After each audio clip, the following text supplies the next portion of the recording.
자, 내일이 아니죠? 모레죠, 모레. 토요일 날, 아니, 내일이네요. 금요일 날 국민의힘의 이 당대표가 이제 나오는데요. 그냥 이게 선거가 누가 당선됐더라도 사실 문제가 꽤 있지 않겠어요? 그 봉합하는 데 시간이 좀 걸릴 것 같은데. 이렇게 감정 싸우면 되고, 역대 최고의 투표율이 나오는 이런 상황 정도 되면, 누가 되더라도 그 생책임 꽤 오래 갈 것 같다.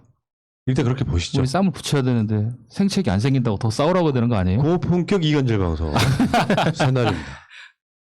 아니 근데 이제 두 분 다 입장이 이해가 되는 게 이준수 같은 경우도 지금 기호지세잖아요. 어떻든 간에 본인이 1등 할지 예상 못했을 텐데 갑자기 뛰어들고 나니까 1등을 하고 있고, 그래서 당대표가 되기 위해서 최선을 다해야 될 것이고, 나경원 전 당대표 같은 경우는 뭐 국회의원 선거 떨어져, 서울시장 떨어져, 이번에 다시 떨어지게 되면 되돌릴 수 없는 상황이니까 최선을 다해야 될 것이고, 두 분 다 뭐 최선을 다해야 되는 상황이니까 너무 우리가 상대방 배를 안 하셔도 된다는 생각이 좀 들고요. 그리고 약간 이준석이한테 실망한 게 민주당 사람 같다라는 말을 듣고 왜 본인에 대해서 이렇게 비난한다고 생각하시는지, 그거 비난이라고 생각하지 마시고 칭찬이라고 생각하셔도 될 것 같은데 라는 생각을 좀 해봤습니다. 네, 저는 이준석이 토론하면서 야, 얘가 참 어리긴 어리구나. 그러면서 오늘 맨 먼저 당을 표현할 때 저희 당이라고 계속 그래요. 우리 당이라고 안 하고 우리 당이라고 그래요, 요즘. 그러니까 자기 당에 존중이 없고.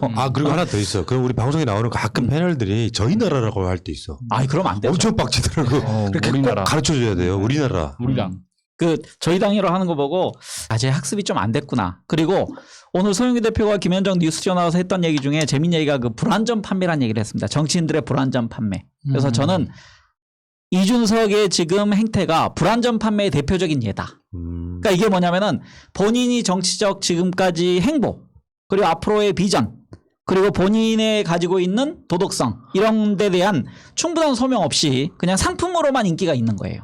근데 저는 이제 나경원이 된다고 아직도 생각하는 사람입니다. 내일 이제 결과가 나오겠지만. 근데 혹 이준석이 되더라도 저는 실망하지 않아요. 왜냐면은 우리에게 굉장히 좋은 패가 될 수도 있다. 둘 다 똑같아요. 네. 그러니까 리스크가 확실히 보이기 때문에 난 누가 돼도 상관없다고 생각해. 그러니까 이준석이 됐을 때 저는 개인적인 리스크도 있다 생각하고요. 당에서 다선 의원들을 총괄하는, 통솔하는 문제에 있어서 정말 지휘 체계가 형성되지 않는 그런 당이 될 겁니다. 그러니까 지금 송영길 대표가 부동산 문제에 대해서 전격적으로 지시하고 발표하는 것을, 그런 행위를 만약에 했을 때 국민의힘 국회의원들이 거기에 대해서 수용할까?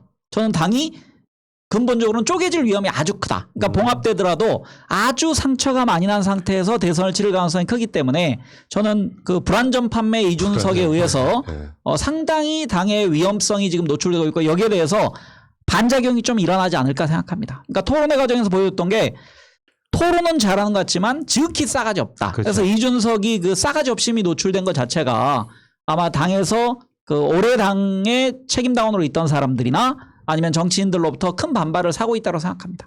그러니까 당원 70%가 초반에 투표율이 엄청 높잖아요. 사실상 한 50% 갈 거라 역대 없던 일이라고. 전당원 관련해서 투표를 하게 되면 보통 한 20% 조금 나오는 정도가 수준이었는데 50% 가까이 가게 된다는 게 이준석 바람이냐, 아니면은 기성 당원들이나 이런 사람들이 그래도 저건 아니지 라고 하는 사람의, 나는 후자가 더 크다고 보거든요. 실제로 현재로는 저는 그렇게 크다고 보는데, 전 개인적으로 나경원이나 이준석이 아니라 개 중에 고르라면 주호영이 그나마 가장 안정적인 사람 아니냐 이런 생각이 들지 않습니까? 그러니까 지금 당장은 이준석 효과로 윤석열 지지율도 오르네, 민주당보다 리얼미터 레알메라 기준으로는 앞섰네 하지만 그 컨벤션 효과가 얼마나 가겠습니까? 길어야 한 2주에서 한 달? 전 그렇게 보거든요. 그러니까 이번에 당대표 이런 선거 이런 걸 보면은 진짜 역대 유례 없는 난타전, 자기들끼리 내부 총지 어떤 이런 식의 토론이 이루어진 거 아니겠습니까?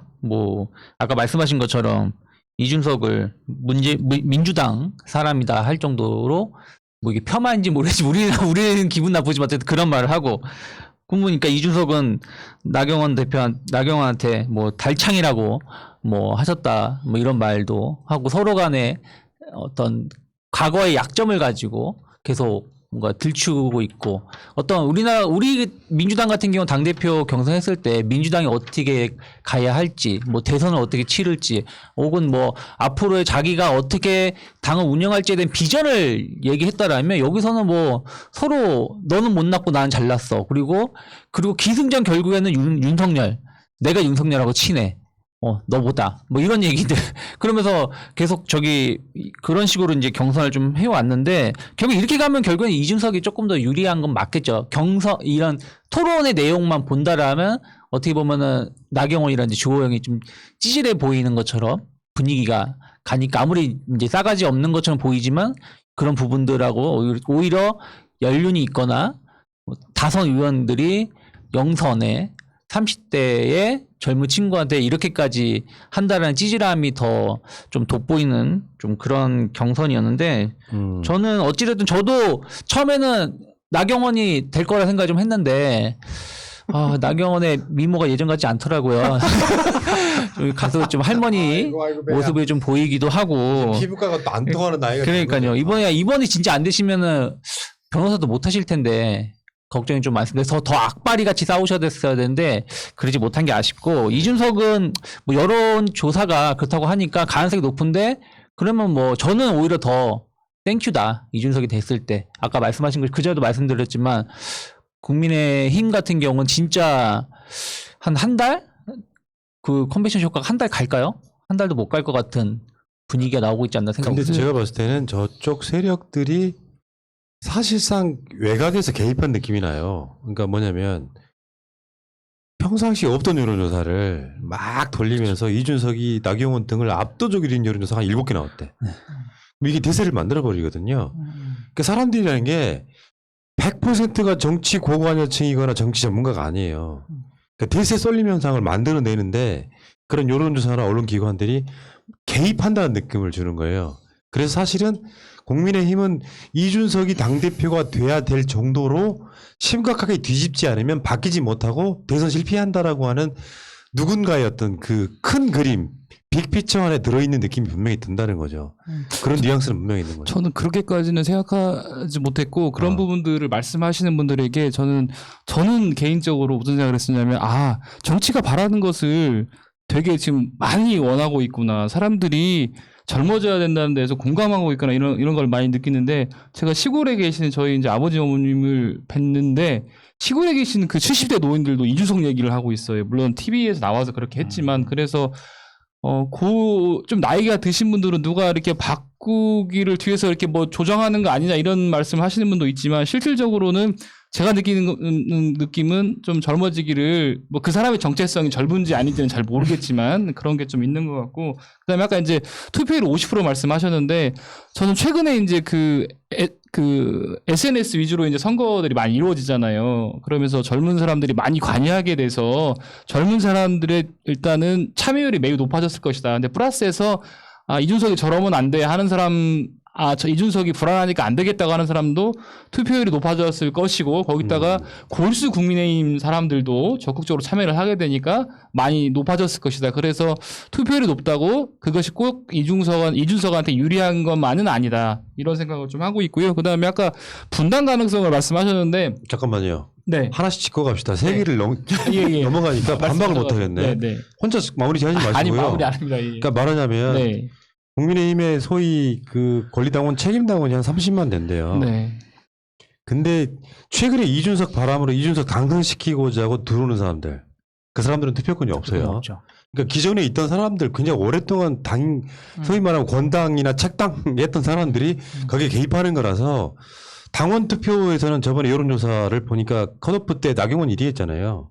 그런 측면도 우리가 봐야 되는 거고 나머지 30% 여론조사는 분명히 뭐 이준석한테 더 우호적으로 나오겠지만 그러니까 그게 그런 거라니까 정치를 난 너무 순진하게 하면 안 된다고 생각하는 게 이 빅피처라는 게 어마어마한 거대한 세력이 민다 이런 게 아니라 예를 들면 이준석이 영선의 30대 중반의 당대표가 역대껏 민주당 포함해갖고 있어 본 적이 없잖아요. 그 사람을 누군가가 바람에서 처음에 예를 들면 가시화되기 전에 출마하기 전에 이준석이 압도적 2위가 나왔어.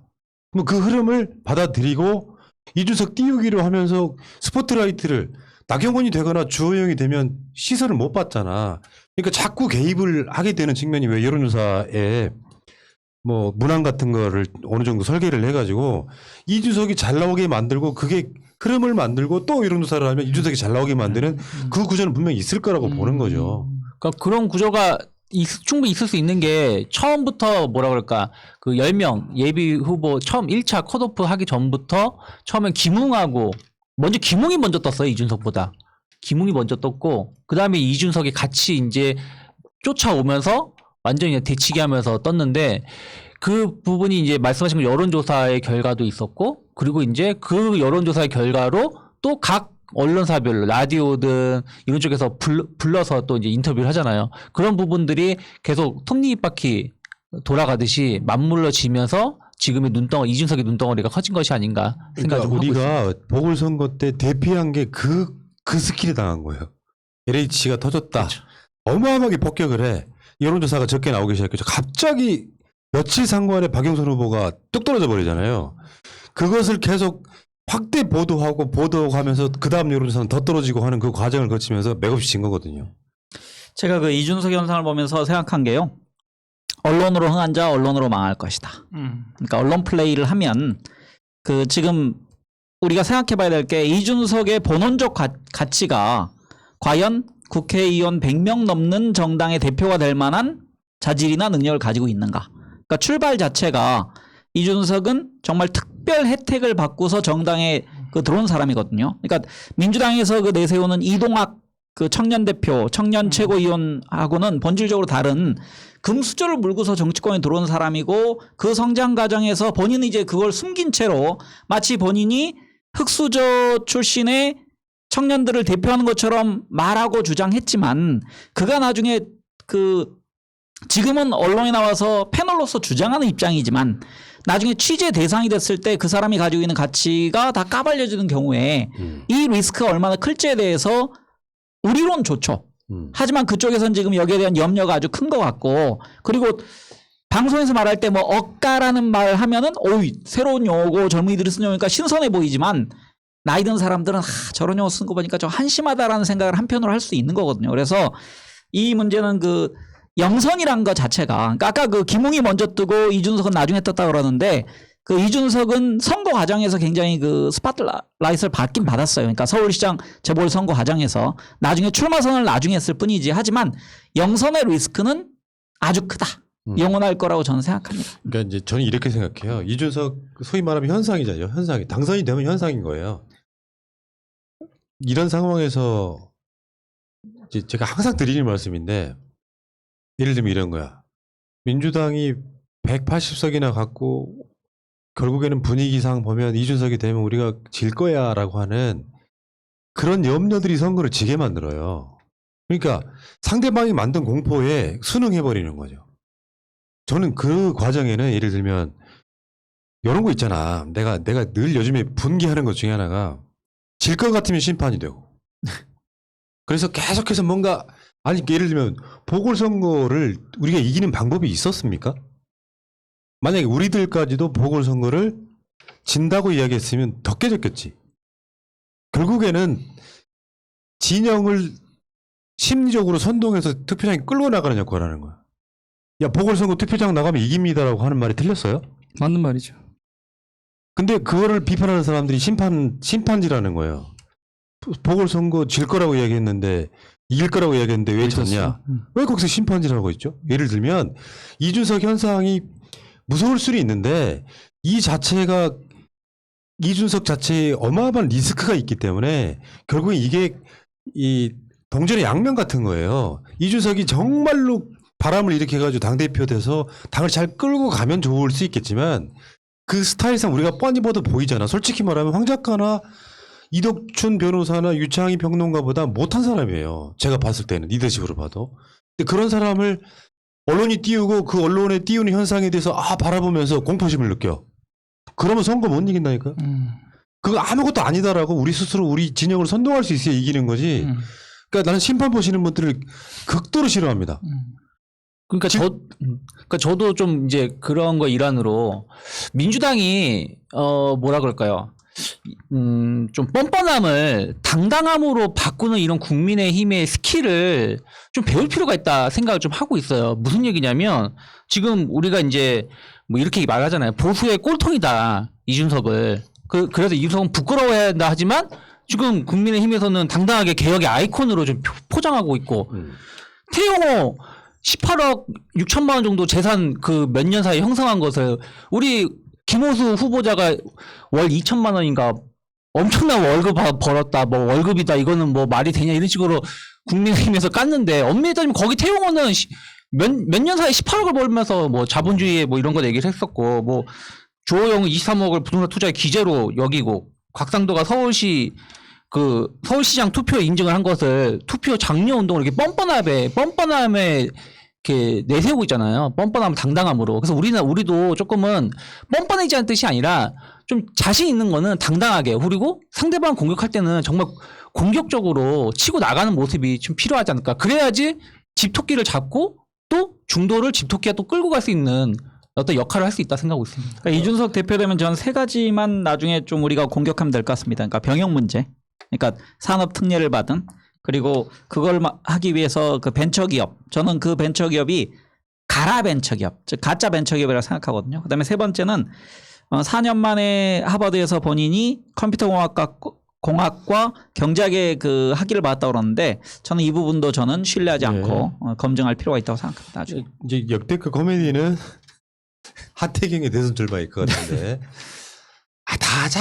뭐 국회의원 300명 다 대선 출마하고 원외 인사도 하고 해서 그 예비 주자만 해서 한 500명 만들자. 차라리 이렇게 하셨으면 좋겠고.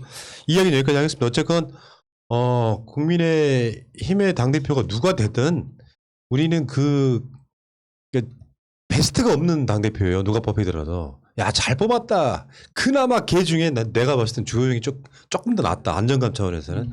근데 이준석이 갖고 있는 장점도 있겠지만 단점이 너무 커 보여서 소위 겁먹지는 말자. 어차피 대선 레이스 생각보다 길어요. 엄청 힘든데 이준석이 뭐 어떤 스포트라이트를 받고 관심 받는 것이 또 그게 꼭 그 당의 투표로 이어지진 않을 거고 가장 우리가 두려워해야 될 것은요. 리얼미터 같은 여론조사예요.